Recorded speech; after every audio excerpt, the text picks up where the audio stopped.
What I want to talk about today is 7 rules to become a joyful researcher. And this is a really difficult thing because the research game tends to be very negative. And so I'm going to hopefully encourage you to follow these 7 rules. And hopefully at the end of it, you will learn how to become a joyful researcher. It's taken myself a lot of work. So if you don't know me, I'm Professor Dave Maslach, and I'm building the Reciprocity Project. And that's been part of this journey of becoming a joyful researcher. And I've also watched a lot of people do this and go through a transformation where they themselves become very joyful when they explore and have fun. So what's these 7 rules to become a joyful researcher? I think the first thing that it doesn't necessarily help with becoming joyful, but I think it helps with the research process, and that is persistence. There's a lot of things that you have to do that you forget about or you don't think that you need to do. And so you're going to read so much work.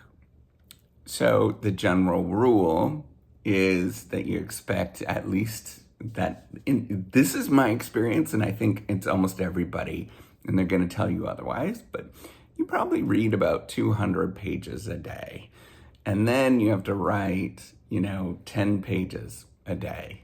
And that's because there's a lot of persistence that goes on where you're repeating and repeating. And that's the second rule that I think is incredibly important, is to learn how to repeat.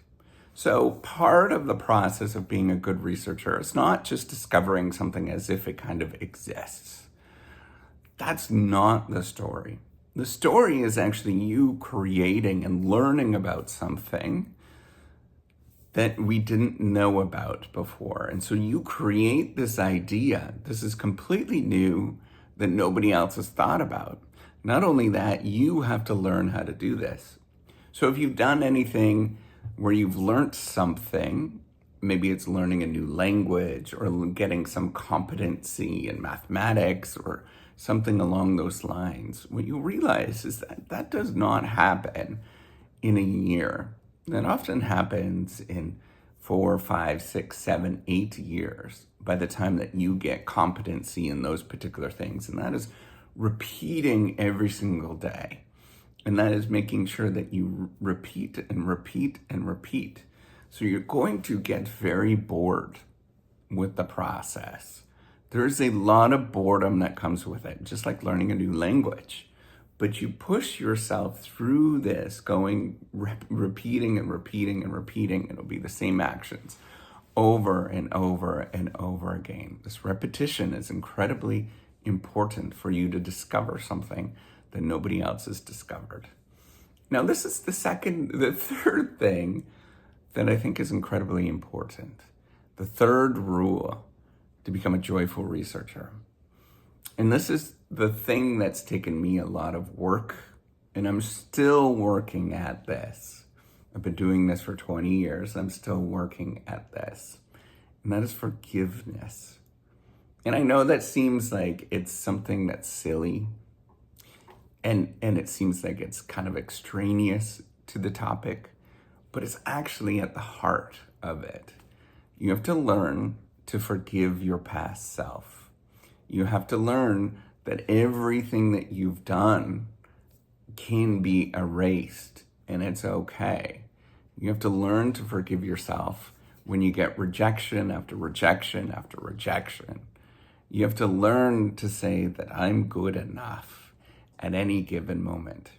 You have to often learn, and this is probably perhaps even harder, to learn to forgive other people and other things because it's their circumstance that they were actually in.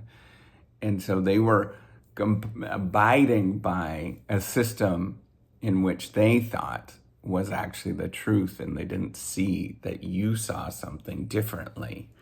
And so you have to forgive,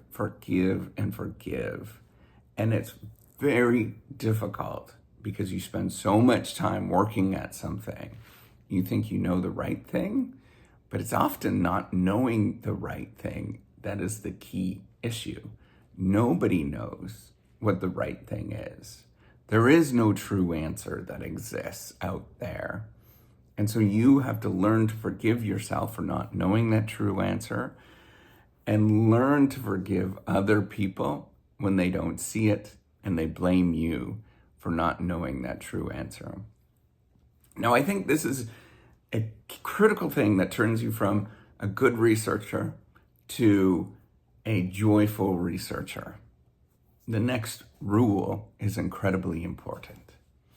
And this rule is to have a heart. Now, this heart, and you have to follow that heart. This is what's even more difficult. There's going to be a lot of pressure for you to follow what people have done in the past, or that there's a standard way to view the world. And your heart is going to want you to take it in a different way and to view the world in a completely different way. If you listen to your heart and you really listen to what actually it's saying, you should pursue it.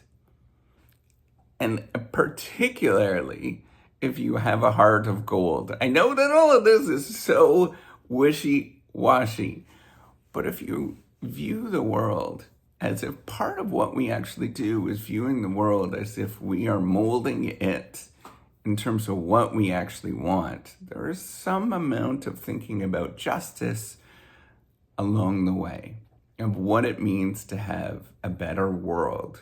That's often what we are doing. If you remember how this all started, this scientific progression, the history of science, it all started was rooted in the church, where we were trying to figure out what is a better world.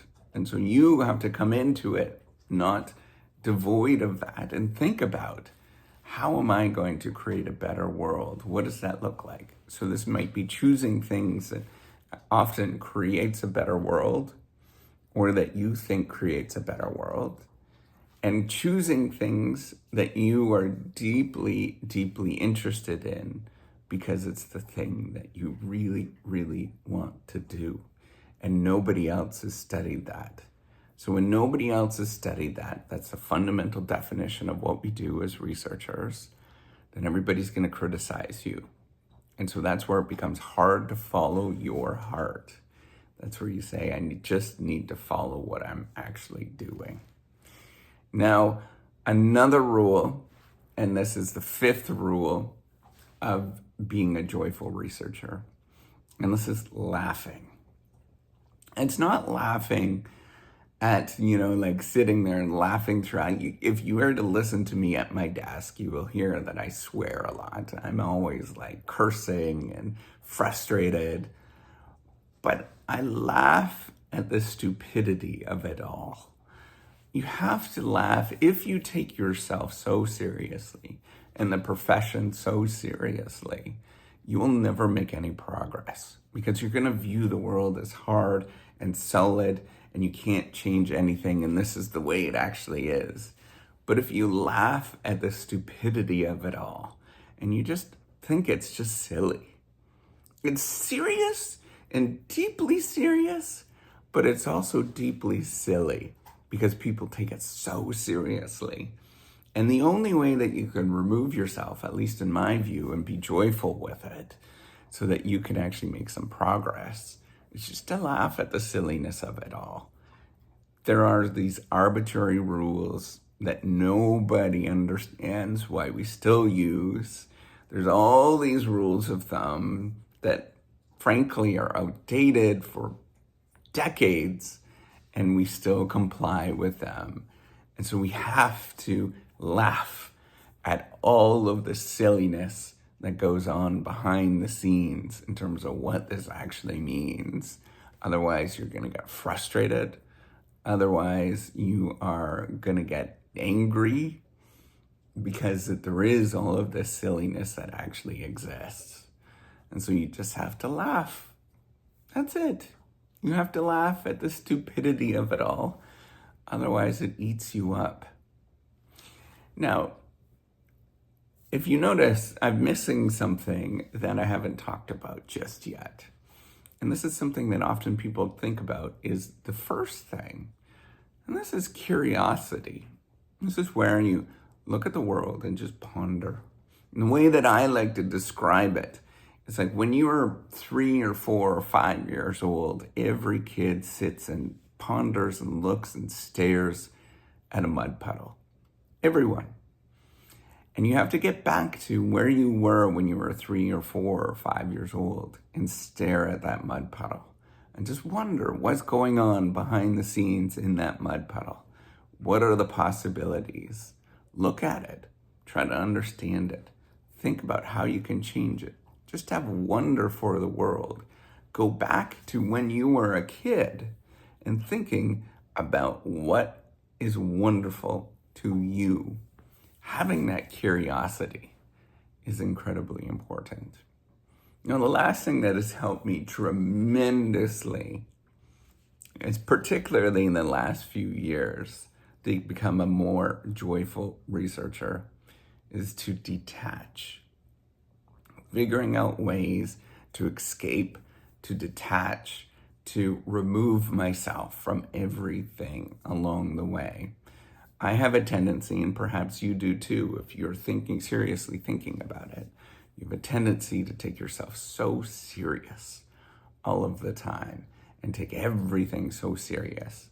And so it's like laughing, where you have to learn to detach and to realize that none of it really matters. And you're only here serving a purpose, a role. And then you spend most of your time being joyful in other areas of your life. Things that matter to me, like walking.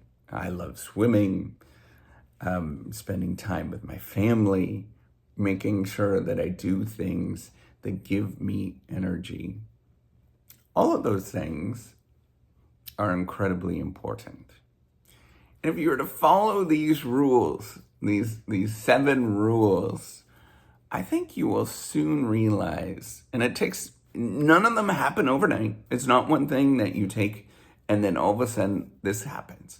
It's something where you constantly are working on, and there's no perfect way of doing this.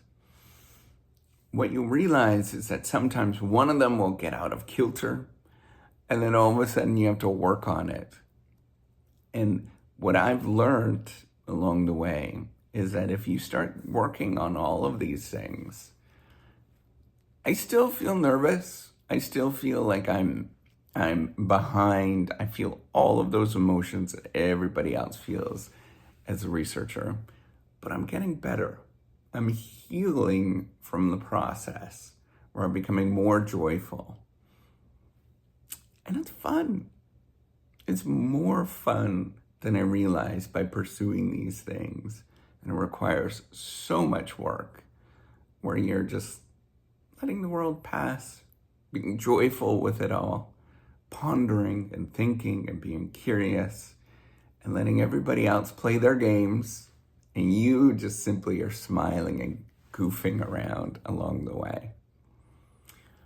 It takes time. It takes a lot of effort, but you will get there if you start following these simple rules. All right, take care and have a wonderful day. Bye.